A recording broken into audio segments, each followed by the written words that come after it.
Bonjour à tous et bienvenue dans cette nouvelle vidéo dans laquelle on va parler de l'épreuve de management de l'équipe commerciale. On va ensemble analyser l'étude de cas 2025 qui concerne le magasin E. Leclerc à Vern et on va décortiquer un petit peu toutes les annexes qui en font partie et qui sont au nombre de 24. Installez-vous confortablement, cette vidéo va être un petit peu longue, mais je vais essayer de vous apporter des éclaircissements et des idées de questions qu'on pourrait vous poser lors de l'examen. Déjà, je voulais vous remontrer l'étude de cas dont il est question.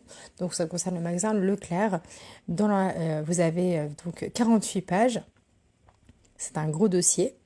Et dans la première partie, on va parler de l'entreprise Leclerc, plus particulièrement du magasin qui est situé à Avermes, dont il va être question dans toute l'étude de cas. Je ne vais pas forcément revenir sur toute la partie introduction. Là, en fait, l'objectif, c'est que vous allez devoir lire, relever les informations qui peuvent vous être utiles après pour l'étude de cas. Mais là, dans cette vidéo, on va plus particulièrement parler des différentes annexes.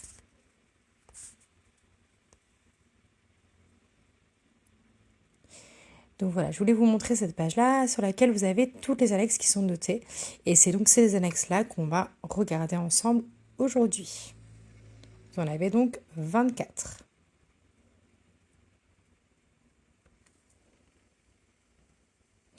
L'annexe 1 concerne les données commerciales de l'hypermarché E. Leclerc à Vern. On va la regarder. Donc là, l'objectif, c'est vraiment de la regarder brièvement.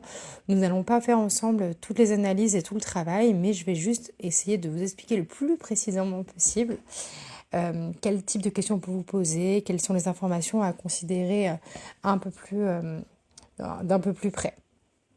Donc là, on a l'annexe 1 qui va vous apporter les informations sur les données commerciales.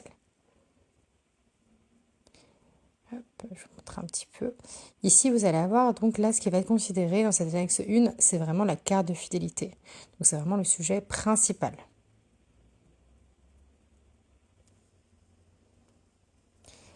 Donc là, les informations qui sont fournies peuvent vous permettre d'effectuer le travail suivant.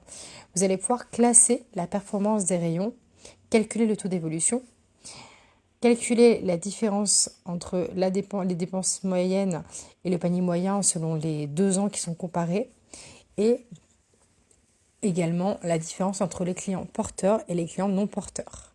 Je vous explique un petit peu en regardant le tableau ici.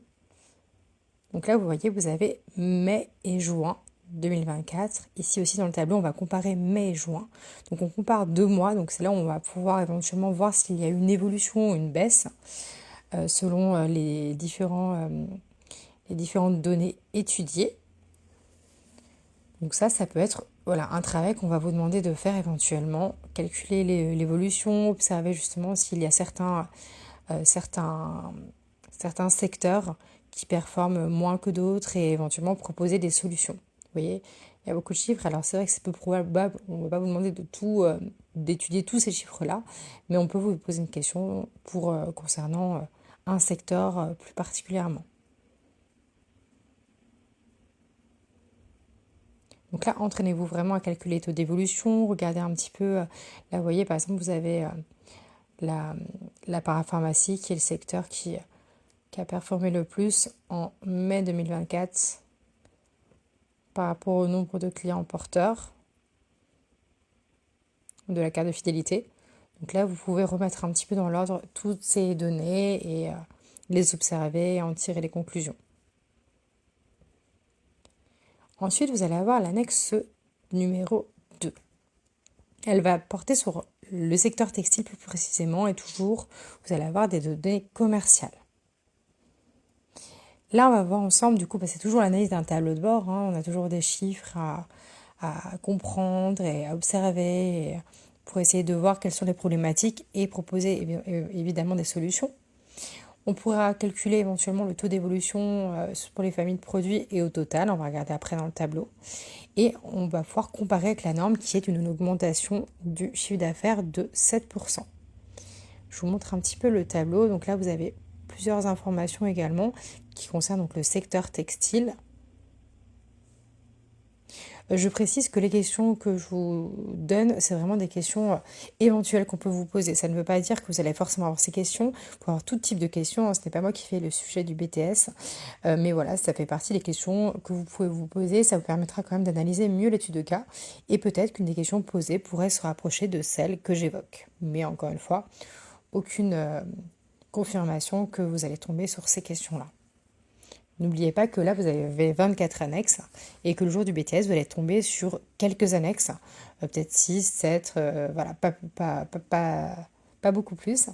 Et du coup, il est important quand même que vous analysiez toutes les annexes pour que le jour de l'examen, vous soyez préparé à répondre à tout type de questions. Donc là, c'est ça que je voulais vous montrer. Là, vous voyez ici, c'est marqué les objectifs du secteur textile sont fixés en prévoyant une augmentation du chiffre d'affaires de 7% par an. Donc là, c'est vrai que ça peut être intéressant de voir justement selon les différentes familles de produits, prêt-à-porter, plus agriculture, chaussures, et sur le total aussi, si justement le chiffre d'affaires évolue bien de 7% ou pas. Ça vous permet de savoir si il y a certains secteurs peut-être qui ne sont pas dans ce type d'évolution et pour lesquels il va falloir regarder de plus près et essayer de mettre en place des actions correctives. Donc là, vous avez bien la comparaison 2023-2024. Et là, vous allez pouvoir comparer les taux d'évolution. Tout ça, c'est dans votre cours. En pareil, je ne reviendrai pas là sur les notions de cours. Tout est dans votre cours. Donc, mettez bien en corrélation l'étude de cas avec le cours que vous avez réalisé. Puisque l'objectif est vraiment quand même d'appliquer ce que vous apprenez en cours, d'utiliser vos connaissances, de montrer que vous êtes dans la peau d'un manager et que vous savez gérer toutes les situations. Je vous rappelle également que lors de l'épreuve, vous allez avoir 3 missions. Donc, vous avez vraiment une situation qui vous est donnée par le sujet. Et vous allez devoir appliquer cette situation par rapport à l'annexe, aux informations que vous avez. Et donc, toujours avoir l'esprit managérial et proposer des améliorations par rapport à la situation qui est évoquée. On en citera d'autres, justement, annexe par annexe.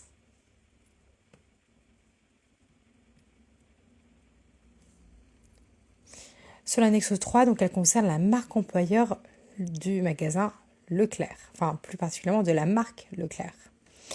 En 1, vous avez la marque recrute des alternants. Tout ça, c'est marqué dans les annexes, recrute des alternants. Et l'engagement de la marque employeur, la phrase que donne le directeur, c'est on intègre, on accompagne et on forme. Donc ça prouve qu'il y a vraiment un accompagnement très poussé des alternants. C'est pas juste recruter les alternants pour les statistiques. On va vraiment prendre soin de les accompagner, de leur donner toutes les clés pour progresser, de leur faire acquérir les compétences qu'ils doivent maîtriser. Voilà, tout ça, c'est important. Ça montre quand même les valeurs de la marque. Après, on a aussi le recrutement des seniors, puisque c'est bien inscrit sur l'annexe que 20% des collaborateurs ont plus de 50 ans et 30% des salariés en CDI ont plus de 10 ans d'ancienneté. Donc ça, c'est aussi important de montrer au niveau des profils seniors, que ce soit par l'expérience ou par l'âge. On a vraiment cette idée déjà de fidéliser les clients. Ça, c'est les 30% de salariés en CDI ont plus de 10 ans d'ancienneté, donc ça prouve que les salariés restent. Donc c'est une entreprise qui leur correspond et qui leur propose des avantages. Et 20% des collaborateurs ont plus de 50 ans. Voilà, ça montre aussi que lorsqu'une personne devient senior ou lorsqu'une personne est recrutée, l'âge n'a pas d'importance, n'a pas d'incidence. C'est vraiment l'accompagnement et les compétences qui priment.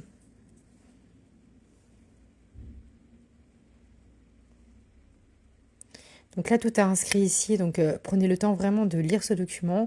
N'hésitez pas à stabiloter ou prenez des notes à côté sur les informations qui peuvent vous être utiles. C'est vraiment l'objectif, hein. C'est vrai que le jour de l'épreuve, vous n'aurez pas le temps de tout relire, de tout assimiler. Ça, vous devez vraiment l'avoir fait avant l'épreuve. Et le jour de l'examen, ça doit être du tac. Vous lisez les questions, vous commencez à répondre. Vous pouvez relire brièvement le document, mais encore une fois, vous l'aurez déjà quand même étudié. Donc, vous aurez fait le plus gros de la prise de connaissance du texte. Donc, c'est plus de la révision. Mais là, faites vraiment cet effort de bien lire tout ce qui est noté. N'oubliez pas que si l'annexe est dans le dossier du sujet, c'est que vous devez l'utiliser. À aucun moment, vous allez vous dire cette annexe est dans le dossier, mais je m'en suis pas servi. Là, c'est que vous avez manqué d'informations. Donc, toutes les annexes doivent être utilisées pour une des missions proposées sur le sujet de votre épreuve. Ça, c'est très important.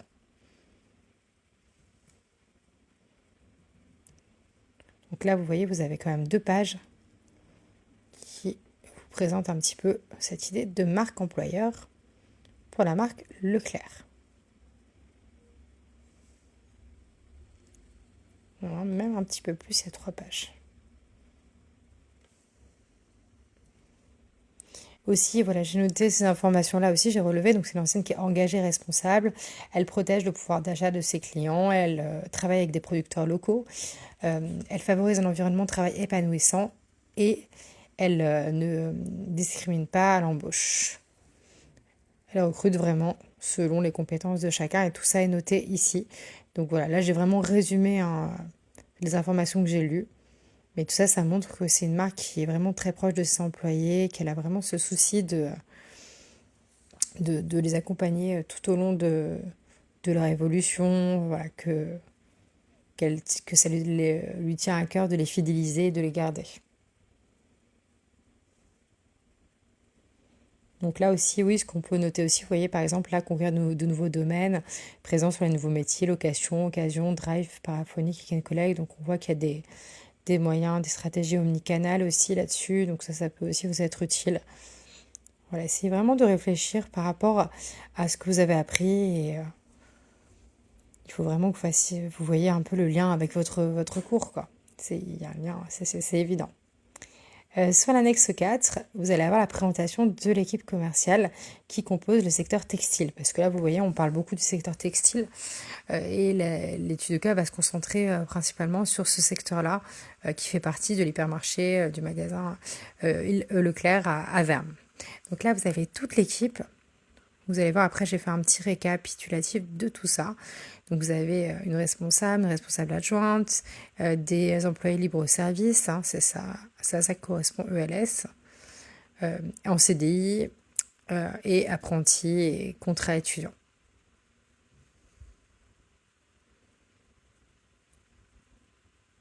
Donc, je vous montre un petit peu les informations que j'ai relevées sous cette annexe-là. Donc, en tout, on a 8 employés, 2 CDI, donc de 39 heures, responsable et adjoint, 3 CDI de 35 heures, un CDI de 28 heures, une apprentie de 10 heures et un contrat CDI étudiant de 15 heures. Ces informations peuvent vous être utiles si vous devez créer un planning. Vous verrez dans une autre annexe un petit peu plus tard, vous allez avoir toutes les informations pour créer ce planning. Donc évidemment, vous devrez vous appuyer sur cette annexe-là qui vous indiquera le nombre d'heures qui doit être effectué par chacun des employés. Sachez également qu'il n'y aura jamais des informations à se rappeler de tête.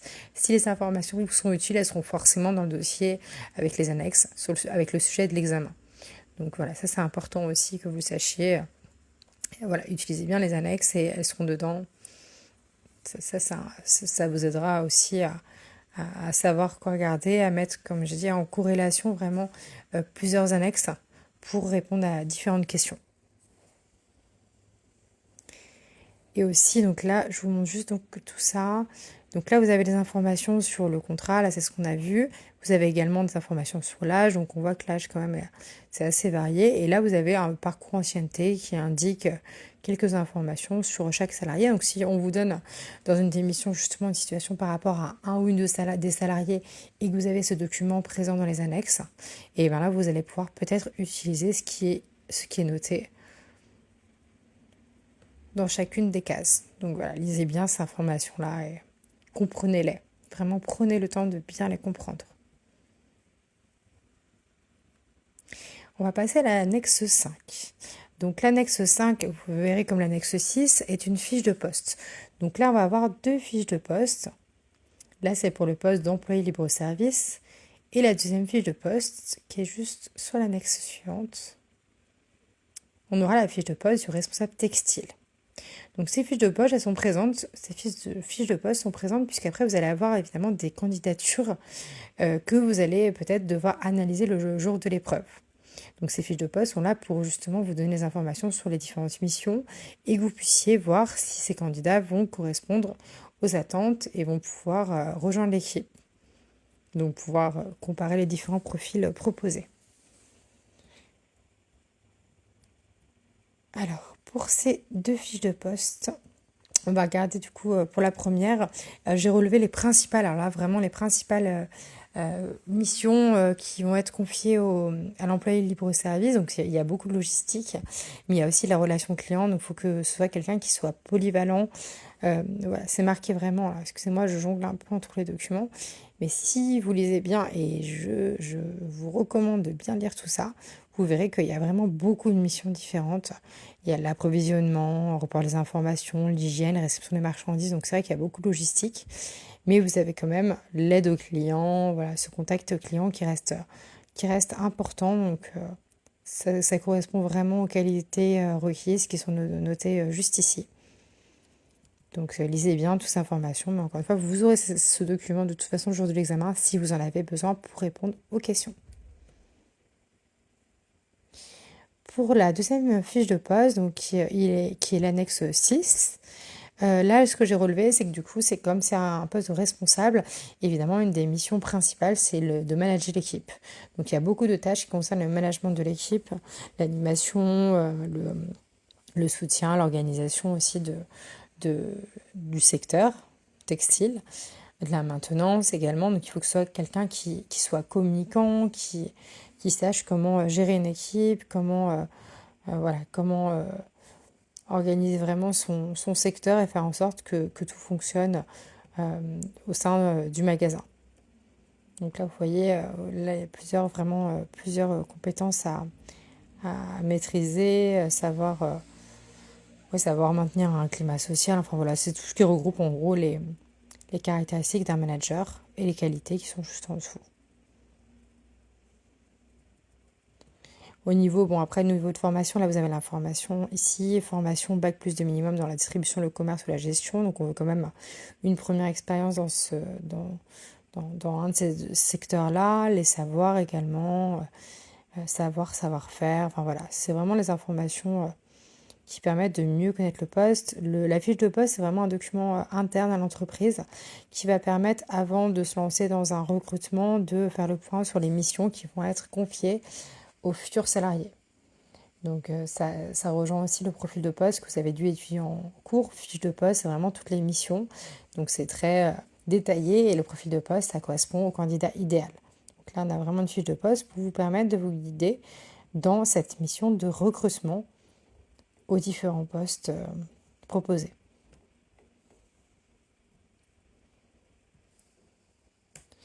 L'annexe 7, dans l'annexe 7, vous allez trouver 3 candidatures, 3 profils. Donc vous allez avoir Tim, qui est un ancien du magasin Leclerc à Verne, donc il a déjà travaillé au sein du point de vente dont on parle. Vous avez Zoubir qui a de nombreuses expériences, donc c'est quelqu'un de très polyvalent. Et vous avez Flavie qui est une employée également du magasin Leclerc, mais de Clermont-Ferrand, et qui suit son conjoint pour une mutation géographique. Donc là, on va voir que l'objectif sera de réaliser une grille de sélection pour voir lequel des candidats sera le plus apte à occuper le poste disponible d'employé libre-service textile. Donc là, vous avez 2 CV avec les informations qui sont notées, et vous avez ici une petite lettre qui a été adressée par Flavie qui suit donc son conjoint et qui souhaite bénéficier d'une mobilité interne dans un autre point de vente. Donc la grille de sélection, pareil, je reviendrai dessus pour vous réexpliquer comment la faire dans d'autres vidéos. Ça ne va pas être l'objet de celle-ci. Mais donc là, dans la grille de sélection, vraiment regardez chaque information. Ne jugez pas comme ça en 2 minutes qui va être le plus apte. Il faut vraiment que vous indiquiez les différents critères, que vous puissiez évaluer quels sont les critères les plus importants. Tout ça, vous devez faire le travail comme vous l'avez appris en cours. Donc réaliser une grille, et à la fin, selon la note, justement, vous avez le candidat qui est le plus apte, qui sera sélectionné pour occuper le poste, ou peut-être les 2 candidats les plus intéressants qui vont être convoqués lors d'un entretien, par exemple. Pareil, lisez bien les questions, regardez bien si c'est un candidat que vous devez sélectionner ou si c'est 2, afin de bien répondre à la question qui vous est posée. Donc là, voilà, on avait 3 CV, Tim, Zoubir et Flavie. Pour l'annexe 8, C'est un peu la même chose que l'annexe 7. Bon, c'est présenté sous une forme un peu différente, mais là, on va parler de la candidature au poste de responsable textile. Et ici, on va avoir 2 profils. La première, c'est Ilham, qui a des expériences dans les secteurs du textile et de la beauté. Et le deuxième, c'est Longtemps, qui est actuellement responsable liquide, déjà du magasin Leclerc et Verne. Donc, vous voyez, dans les 2 cas, on a vraiment des profils qui sont différents, mais qui peuvent être intéressants pour le poste de responsable du secteur textile. Donc, pareil, l'objectif sera de réaliser une grille de sélection. Donc là, vous avez les 2 CV présentés de cette manière-là. Donc pareil, faites une grille de sélection, regardez bien les différences entre les deux, l'expérience, la formation, la durée de chaque expérience, enfin voilà, les centres d'intérêt éventuellement, voilà, tout ça est vraiment important. Penchez-vous dessus vraiment de manière, en étant concentré et en faisant ressortir dans la grille de sélection le candidat qui vous semble vraiment réunir le plus de compétences, de connaissances pour être le plus performant pour le poste.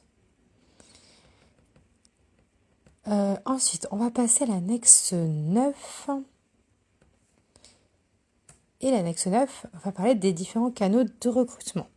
Donc là, je vais vous faire un petit résumé des canaux de recrutement utilisés par le magasin Leclerc à Verne. Donc, vous avez recrutement interne, puisqu'il y a des évolutions de postes au sein du magasin. Vous avez également du recrutement externe, avec la cooptation avec récompense, qui est notée juste ici.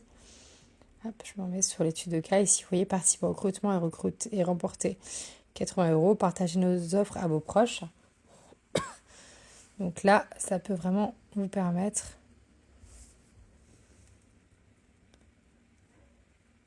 Ça peut me permettre déjà en interne de recommander quelqu'un au sein de l'entreprise.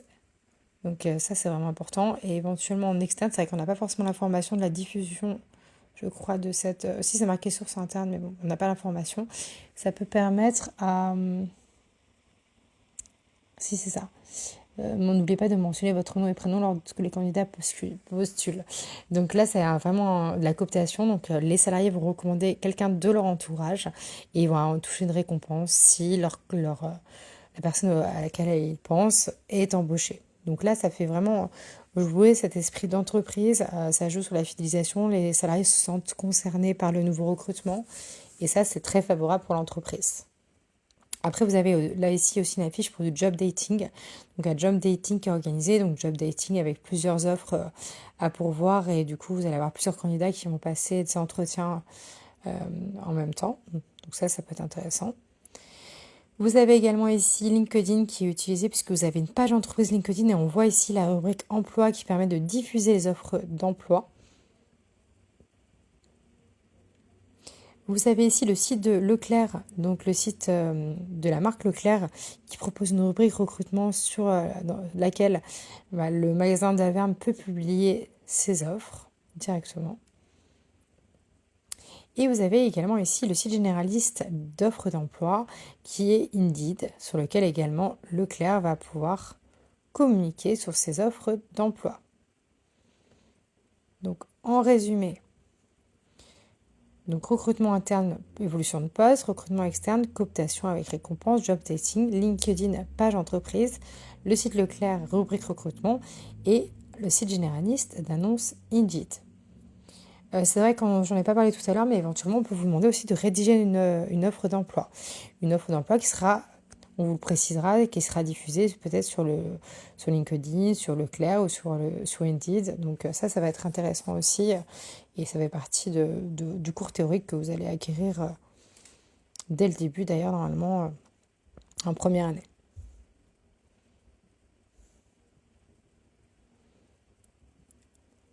Pour l'annexe 10, vous avez ici un entretien de recrutement pour un job d'été. Donc, c'est une petite fiche qui a été complétée par le responsable. Et ici, donc vous avez le prénom, c'est Charline qui a passé un entretien. Et ici, vous avez toutes les informations qui ont été recueillies lors de cet échange. Donc, tout est noté à la main. Ça, c'est important, comme ça, la personne est vraiment face au candidat. Et là, j'ai pensé à justement faire un peu le point déjà. Donc c'est un profil intéressant, dynamique, adaptabilité, sociable. Donc si on fait le point ici, si vous, vous allez lire les informations, on voit que c'est vraiment quelqu'un qui correspond, en tout cas qui a les mêmes valeurs que la marque et qui pourrait tout à fait s'insérer dans l'équipe commerciale qui est déjà mise en place. Donc voilà, là, lisez bien les informations, mais vous allez voir que c'est quelqu'un qui correspond en tout cas, qui a vraiment des aptitudes qui peuvent être intéressantes pour le point de vente. Là, vous avez également ces disponibilités là-dessus.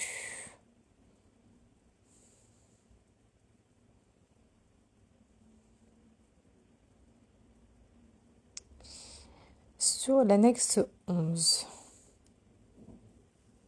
Alors, l'annexe 11, c'est le modèle de fin de bilan de contrat à durée déterminée.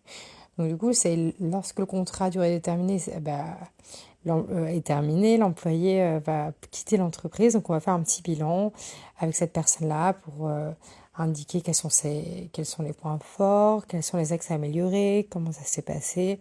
Ça permet de laisser une trace aussi dans l'entreprise et de pouvoir aussi permettre à l'entreprise, à l'employeur d'évoluer et de mettre en place peut-être des actions différentes pour les prochaines personnes recrutées. Donc là, la question qui m'est venue, c'est éventuellement de voir si le document est complet. Parce que si on compare justement avec le cours et les connaissances que vous allez acquérir, c'est vrai qu'il manque quelques informations. Donc vous allez voir, on va regarder ensemble le document, mais vous n'avez pas le nom et prénom du responsable, de la personne qui fait passer, qui complète le bilan. Vous allez voir que les questions sont fermées, il n'y a pas vraiment d'espace pour indiquer des commentaires ou pour effectuer un bilan détaillé. Voilà, je trouve que ça manque sur le document, sur le bilan. Ça reste quand même, vous allez voir, assez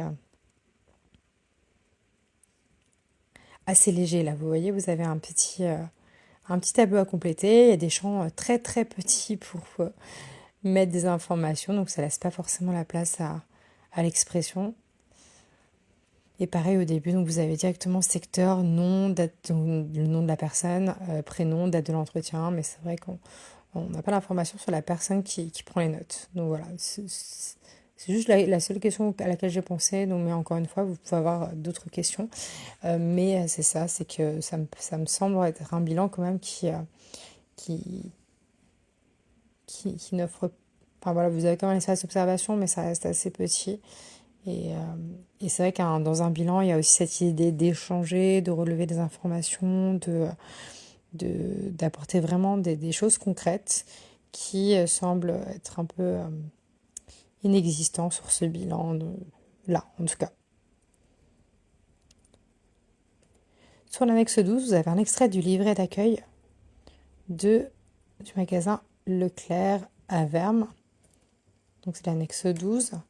Là, ce qu'on voit en fait dans ce livret d'accueil, c'est que la marque est vraiment engagée envers ses salariés et que le règlement est vraiment en phase avec les valeurs de la marque. Donc vous voyez qu'il y a beaucoup de choses qui sont mises en place pour le salarié. Vous avez des primes, des, vous avez vraiment beaucoup d'avantages. Donc ça permet vraiment aux, aux salariés d'avoir envie de rester fidèles à la marque et d'éviter le turnover, que les salariés partent régulièrement. Voilà. Après, vous aussi, vous voyez, il y a des informations ici, donc ça peut éventuellement être mis en corrélation avec l'annexe sur les tableaux de bord. Enfin voilà, j'ai pas imaginé toutes les questions par rapport à cette annexe-là, mais en tout cas, voilà, lisez bien les informations, prenez-les en compte.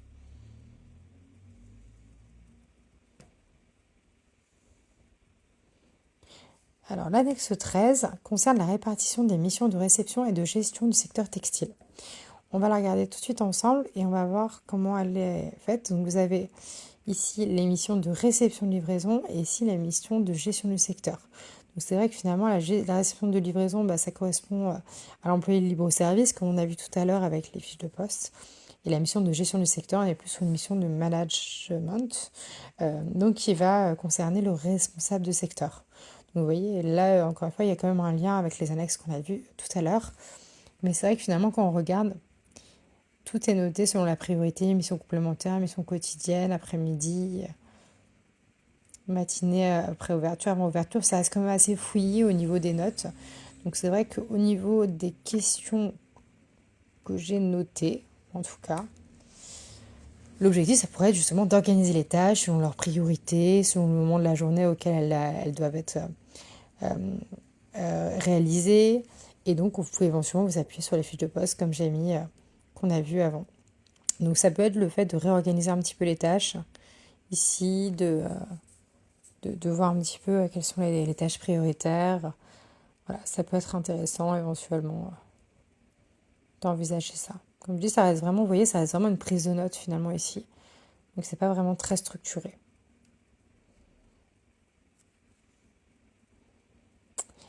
Alors l'annexe 14, bon, c'est le fameux planning ici, hein, pas d'hésitation. Si vous tombez sur cette annexe, vous allez devoir créer un planning qui n'est pas facile à créer. Il va falloir vraiment quand même réfléchir. Là, vous avez tout un tas de contraintes qui concernent l'organisation de l'hypermarché. Donc faites bien attention à tout aussi. Là, il y a des informations quand même qui sont primordiales. Le magasin est ouvert de 9h à 20h. L'enseigne souhaite que les collaborateurs ne réalisent pas plus de 9 heures par jour. Le responsable de secteur doit effectuer au moins 3 fermetures. Voilà. Tout ça, vous voyez, c'est vraiment important. Donc ça, si je remonte un petit peu, vous voyez évidemment, vous allez vous inspirer, vous allez utiliser cette annexe-là. Puisqu'ici, vous avez toute l'équipe commerciale du secteur, avec justement le responsable qui est Charline. Et donc, évidemment, vous allez devoir prendre en compte chaque personne dans ce planning pour pouvoir réaliser un planning qui tient la route et qui puisse être proposé. Donc là, vous avez ces informations-là. Après, là, prenez tout en compte, tout ce qui est noté, évidemment. Et là, vous voyez, le nombre de salariés présents sur le secteur dépend de la fréquentation. Donc, on vous rajoute une petite difficulté en plus. Vous avez ici le planning selon les jours. Et c'est pas un planning, mais l'information qu'on vous donne, c'est la fréquentation. Donc, évidemment, pendant les périodes très fréquentées qui sont en bleu ici, et ben, c'est là où vous allez devoir prévoir une équipe plus importante et plus de salariés. Et quand c'est très peu fréquenté, assez fréquenté, moins de salariés. Donc c'est vraiment, ça vous demande vraiment d'équilibrer aussi par rapport à ces informations-là. Et voilà, c'est pas évident. Vraiment, posez-vous et faites-le avant de vous retrouver face au planning le jour de l'épreuve si vous tombez dessus. Prenez le temps qu'il vous faut. Essayez vraiment de le faire seul à tête reposée et de bien comprendre comment le faire. Normalement, franchement, en réfléchissant bien, ça ne devrait pas être si compliqué que ça, hein. Mais il faut vraiment réfléchir déjà à la méthode et à toutes les contraintes qui vous sont données. Donc je vous conseille vraiment de noter quelque part les contraintes. Moi, c'est comme ça que je fais. Et ça vous permet après de pouvoir créer le planning à partir de tout ce que vous avez noté. Là, vous avez les jours de repos souhaités par chacun aussi, les disponibilités pour les salariés étudiants. Donc voilà, lisez bien les informations ici. Et là, rappel très important, tout salarié doit bénéficier d'un repos quotidien d'au moins 11 heures consécutives. Et pourquoi on vous donne ces informations? Parce que vous avez des salariés qui vont commencer à 6 heures. Donc si les salariés commencent à 6 heures, évidemment, il faut qu'ils aient les 11 heures de repos juste avant cette période de travail. Parce que vous voyez, le magasin ferme à 20h. Donc si vous en avez certains qui font la fermeture à 20h, clairement, ils ne peuvent pas commencer à 6h, vous n'avez pas 11 heures de repos. Donc faites vraiment attention à ça. Ce que je peux vous recommander, c'est de mettre les salariés qui ont ils vont avoir un jour de repos dans la semaine, puisque le magasin est fermé le dimanche, donc ils vont avoir au moins un jour de repos. Vous allez vraiment les faire commencer à 6h le lendemain de leur jour de repos, comme ça vous êtes tranquille là-dessus. Et ça peut éventuellement vous aider. Donc, petit résumé sur ce planning. Donc, réaliser le planning selon les contraintes à poser. Attention, 11 heures de repos entre chaque jour de travail. Donc, il est impossible de terminer à 20h et de commencer à 6h le lendemain. Faites vraiment, vraiment attention à ça. Pareil, un petit conseil, je vous conseille sur le planning de regrouper selon les nombres d'heures par semaine. Donc, mettez en premier la responsable 39 heures, la responsable adjointe 39 heures. Ensuite, vous mettez les CDI qui sont 35 heures, le CDI de mémoire qui est à 28 heures. Et après, vous mettez les 2 étudiantes jeunes pour terminer le planning. Comme ça, vous allez pouvoir au début vraiment commencer avec les personnes qui vont faire le plus d'heures et ce sera plus simple. N'oubliez pas cette contrainte quand même et recomptez bien le nombre d'heures à la fin pour être sûr d'avoir le bon nombre. Très important. Pour l'annexe 15, vous allez avoir le rétro-planning prévisionnel de l'opération Job Dating 2025. Donc là, tout simplement aussi, pas de surprise, hein, il s'agit d'un Gantt. Je vous montrerai comment le faire. Vous allez voir que c'est en soi, ce Gantt, il est vraiment pas compliqué. L'année dernière, l'étude de cas était bien plus costaud sur le Gantt. Donc là, vous allez devoir réaliser un diagramme et indiquer le nombre de jours nécessaires pour la préparation de l'opération. Et l'annexe suivante, d'ailleurs, l'annexe 16 qui contient un calendrier, on a toujours un calendrier après, c'est après le tableau justement des tâches. Et ce calendrier va vous permettre de répondre justement à la question à quelle date doit-on commencer la préparation de l'opération Job Dating 2025. Donc ça, c'est vraiment important aussi. Donc les deux sont vraiment liés de toute façon là-dessus.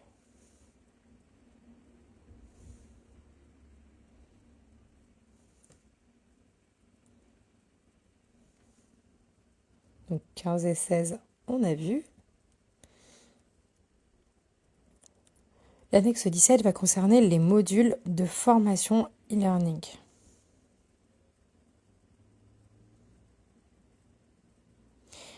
Là, on va voir que ce qui est proposé pour les salariés, donc ce sont des formations asynchrones, donc les salariés peuvent les réaliser quand ils le souhaitent. Et du coup, là, on va prendre connaissance des différentes formations réalisées selon le poste de chaque employé. Donc, en effet, dans cette annexe-là, vous avez les formations, vous en avez 6. Et vous voyez ici, c'est bien marqué ici, vendeur, sensibilisation au premier secours. Vous avez les types le thème de la formation. Et ici, tout collaborateur, nouveau collaborateur, conseiller de vente, nouveau collaborateur. Donc vraiment, voilà, la personne qui est concernée. Et là, vous voyez, c'est uniquement pour les managers. Donc ça peut être important. Et vous voyez la durée aussi. Donc ça peut être utilisé, vous le verrez après, parce qu'on va avoir une salariée justement qui souhaite être accompagnée, formée. Donc on peut éventuellement utiliser ces jours-là sur son CPF, compte professionnel de formation, comme elle le souhaite. Donc voilà, on y reviendra un petit peu après, mais en tout cas, ça vous présente juste les offres de formation e-learning qui sont proposées par le magasin Leclerc à Verne. Donc, l'annexe 18 concerne également les formations, donc c'est le bilan des formations e-learning en 2024 de l'équipe justement toujours du secteur textile.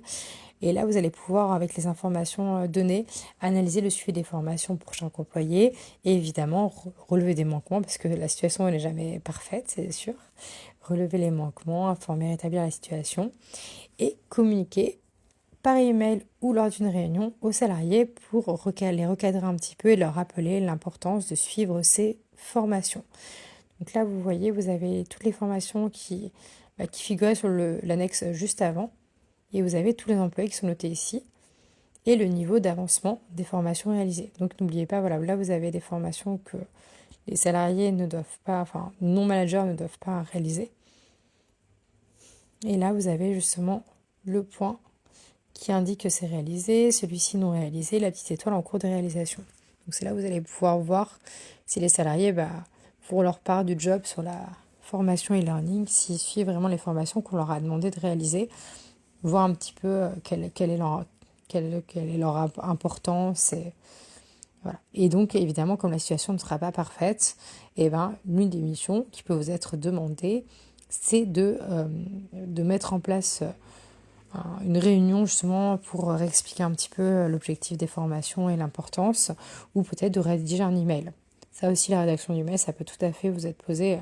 Vous êtes censé communiquer avec l'équipe et savoir rédiger un email très clair pour que l'équipe puisse suivre vos directives là-dessus. On va passer à l'annexe 19 qui va concerner l'entretien professionnel de l'une des salariées qui est Romane. Donc Romane, on a vu en annexe 4, vous aurez vu en annexe 4, qu'elle a une ancienneté de 10 ans dans l'entreprise. Donc c'est vrai que ça fait très longtemps qu'elle est présente. On va voir aussi qu'elle souhaite, dans ce bilan, elle indique qu'elle souhaite se former pour devenir responsable. Donc elle a vraiment cette volonté, ça fait quand même 10 ans qu'elle est là. Et elle demande à prendre en considération sa demande pour l'accompagner dans son évolution. Donc là, en effet, on a ce petit entretien professionnel où vous avez justement Romane qui indique qu'elle souhaite avoir plus de responsabilités, elle sent capable d'assumer la responsabilité. Dans l'annexe 4, on nous dit aussi qu'elle maîtrise les missions qui lui sont confiées, qu'il n'y a aucun problème avec elle. Donc c'est vrai que l'entreprise doit vraiment l'encourager à aller vers le haut. Elle a vraiment si elle veut la garder dans son équipe et qu'elle n'aille pas chez un autre employeur, et ben elle a besoin de la former et de lui assurer qu'elle aura toute sa place à ce futur poste auquel elle aspire. Donc là, vous voyez ici cette question, souhaitez-vous utiliser votre compte personnel de formation? Donc elle dit oui. Donc là, vous voyez, ça rejoint vraiment tout ce qu'on a vu avant. Hein.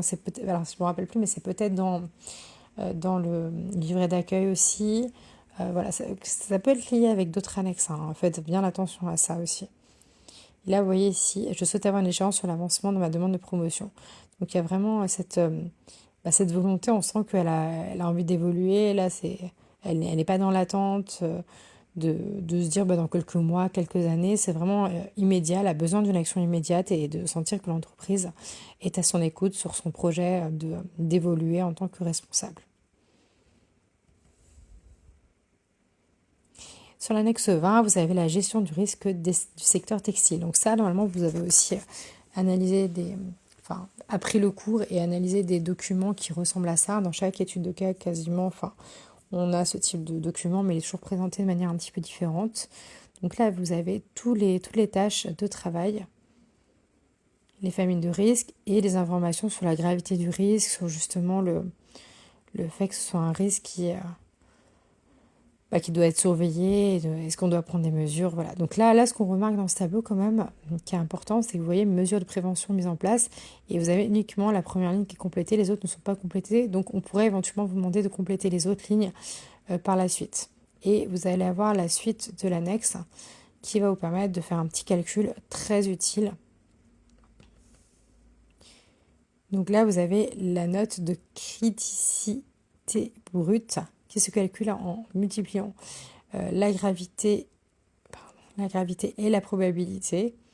Et selon la note que vous obtenez, vous allez pouvoir indiquer à quel stade justement vous en êtes sur la gestion du risque. Donc là, vous allez pouvoir calculer gravité fois probabilité ici, gravité, donc ça fait chaque chiffre ici, gravité et probabilité dans la colonne ici.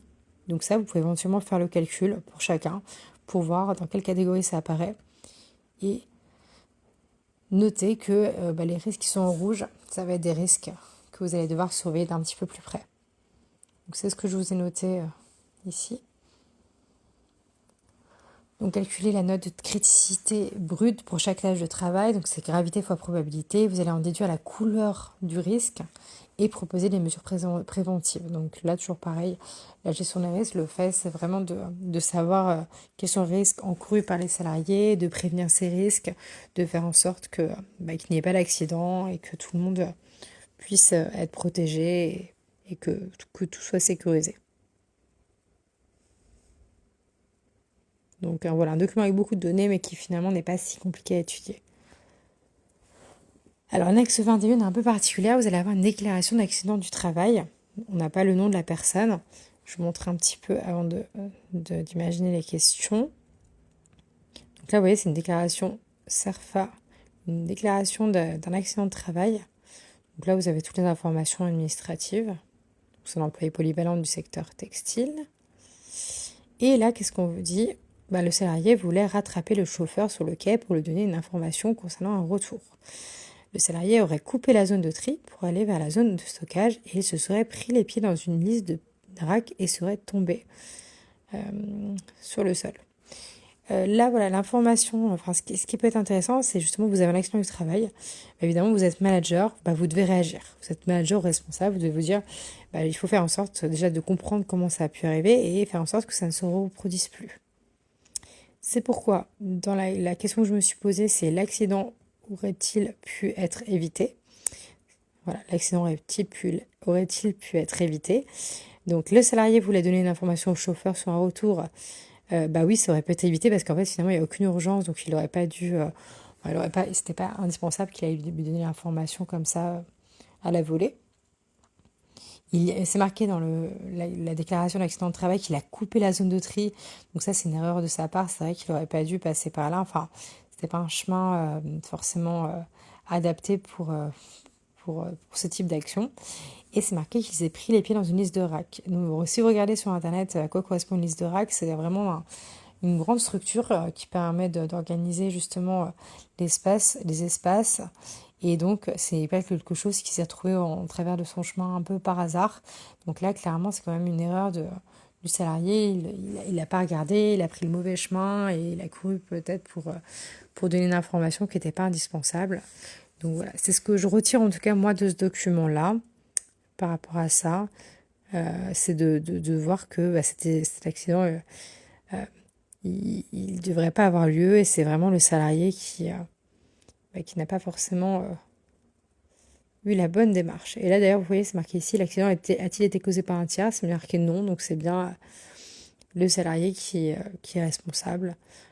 Après voilà, ça a lieu sur le lieu de travail, donc forcément c'est une déclaration d'accident du travail.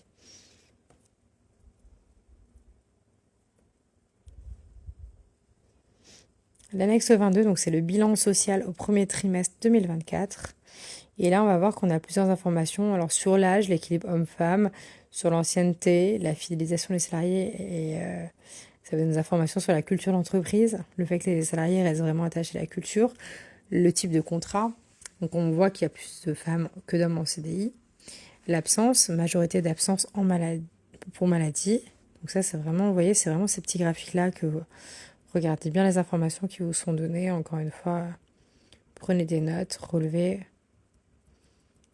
Là, vous voyez, par exemple, ici, on voit que c'est vraiment...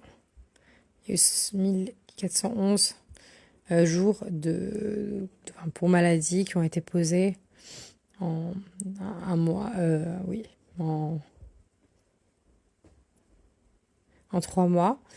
Donc voilà, ça peut être bien de le savoir quand même pour l'entreprise. Et au niveau aussi de l'entrée entreprise, on voit qu'il y a plus d'entrées que de sorties, donc ça c'est plutôt positif. Donc au niveau des salariés, il y a plus d'entrées il y a plus de nouveaux salariés qui sont arrivés que de personnes qui sont parties. Donc on peut calculer éventuellement le turnover. Donc je vous ai remis le calcul là, mais le calcul en fait vous l'avez juste ici. Donc ça c'est la suite de l'annexe. Et ça c'est carrément un calcul qu'on pourrait vous demander lors d'une mission. Vous voyez, turnover, donc c'est le taux de rotation du personnel. Donc c'est nombre d'entrées de la période plus nombre de sorties de la période divisé par 2 et le tout divisé par effectif de la période. Et vous voyez, juste au-dessus, en fait, si vous regardez, vous avez les informations. Donc vous savez que l'effectif du magasin, c'est 460. Et là, vous pouvez vraiment calculer le turnover avec ce tableau-là. Donc ça, c'est une question vraiment qu'on peut vous poser. Donc faites l'exercice, calculez. Pareil, tirez-en les conclusions, observez les résultats.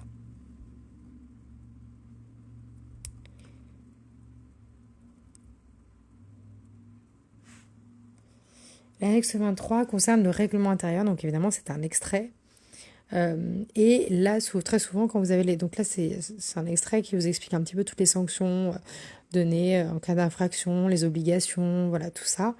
Et ça peut donner lieu à une question justement où on vous pose la situation qu'un salarié est en infraction ça peut être pour n'importe quelle raison, hein, il a utilisé son téléphone personnel pendant les heures professionnelles, il y a eu un vol ou voilà, je ne sais quoi.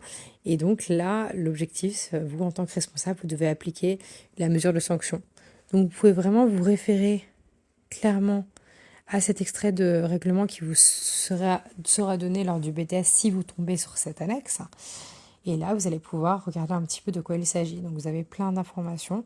La mission, la question posée sera sur un cas précis. Donc, ce sera à vous de retrouver cette information ici et d'appliquer le règlement à la lettre. En tant que manager, hein, vous devez l'appliquer de toute façon. Pas le choix. Donc, apportez votre œil aiguisé de manager auto-responsable. Vous voyez, c'est assez long quand même, il y a plusieurs pages. Et on arrive à la toute dernière annexe, qui est l'annexe 24. Vous avez le modèle du contrat de travail à durée indéterminée temps plein. Donc là, vous allez voir, vous avez un contrat de travail qui n'est pas complété. Donc éventuellement, comme mission, on peut vous dire qu'il y a un nouveau salarié qui arrive à l'entreprise justement à 35 heures, comme c'est noté sur le contrat. Et pour le relier à une autre annexe, éventuellement, justement, quand vous allez devoir construire le planning, vous pouvez éventuellement l'intégrer dedans si la question vous est posée le jour de l'examen. Donc le cas, en fait, la situation globale de cette mission peut être une nouvelle personne qui arrive dans l'entreprise et vous allez devoir l'intégrer, le guider lors de son arrivée jusqu'à son bilan, soit de faire une période d'essai, soit de fin de contrat à durée déterminée. Et vous avez donc ce contrat que vous pourriez avoir à compléter ou à indiquer les informations. Il n'y a pas beaucoup de champs de libre, hein, mais voilà, prenez-en quand même connaissance. Regardez également, parce que j'ai pas forcément tout vu, regardez également s'il n'y a pas une erreur sur le contrat. Voilà, regardez. De toute façon, vous étudierez tout ça aussi avec vos formateurs, mais vérifiez bien que tout est dans les règles, parce que ça aussi, ça peut être intéressant de voir s'il n'y a pas une petite erreur qui s'est glissée. Sait-on jamais.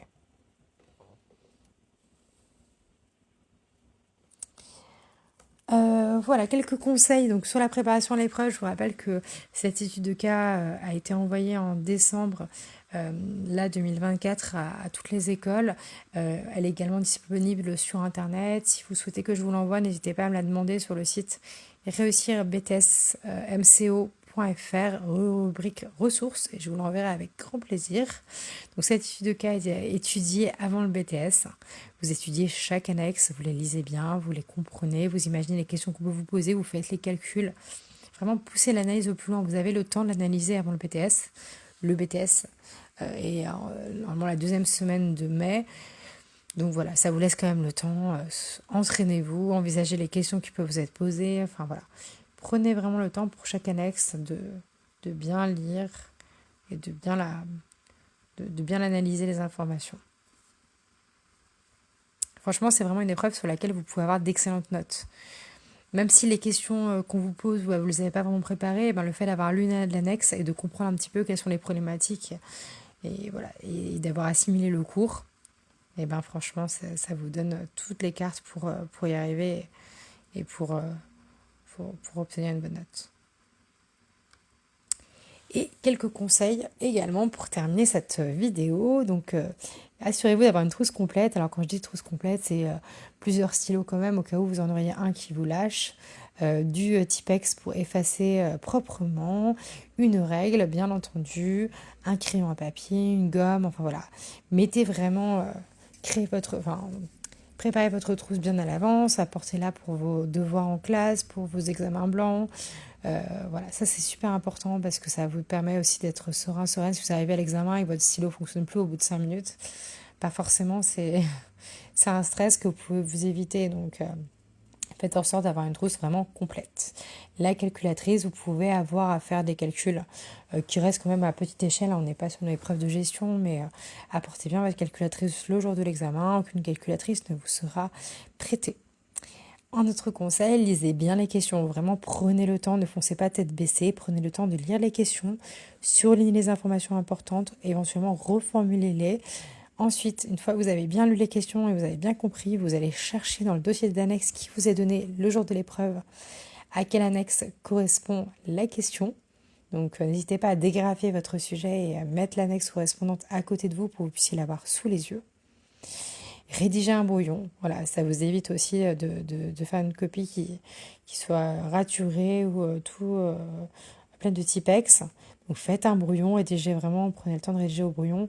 Je vous rappelle que l'épreuve dure 2h30, hein, donc les 3 missions doivent tenir dans les 2h30. Vous ne devez pas être ultra pressé normalement, ça doit être bon. Donc voilà, prenez le temps de rédiger ce brouillon pour vous relire et pour être sûr que vous n'avez rien oublié. Aussi, quand je disais bien lire les questions, parfois il y a 2 questions en une, justifiées ou autres, donc veillez à bien répondre. Et comme j'ai dit aussi voilà, tout à l'heure, utilisez bien les données de l'annexe. Chaque annexe doit être utilisée pour au moins une question. Donc voilà, toutes les annexes vous seront utiles pour répondre aux missions sur votre sujet. Utilisez les données de l'annexe, appuyez-vous dessus, analysez-les et apportez votre expertise, apportez votre œil d'expert, montrez que vous avez cette capacité en tant que manager d'améliorer les choses, de soutenir votre équipe. Voilà, l'objectif, c'est pas d'avoir un rapport de force, c'est vraiment d'être aux côtés de vos équipes et ça correspond aux valeurs de la marque.